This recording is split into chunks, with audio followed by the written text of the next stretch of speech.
చాలా క్లియర్గా ఆ రోజు ఏజెన్సీని మార్చవద్దు.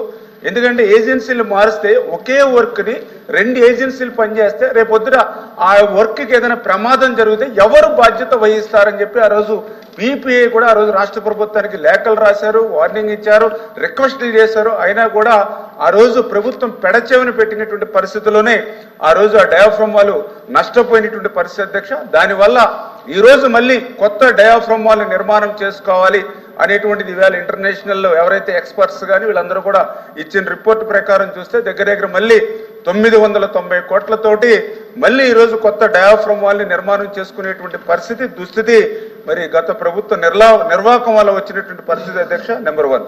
ఏదైతే రెండవది ఈ యొక్క పోలవరం సంబంధించినటువంటి మరి ఏదైతే ఈ యొక్క పనులకు సంబంధించి మరి రిపోర్ట్ కూడా అడిగారు అధ్యక్ష గౌరవ సభ్యులు.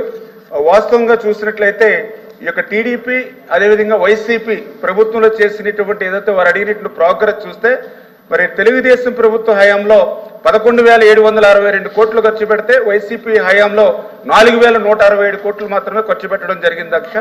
ప్రోగ్రెస్ చూస్తే 72% జరిగింది. ఇక్కడ ప్రోగ్రెస్ చూస్తే 3.84% మాత్రమే జరిగింది అధ్యక్ష.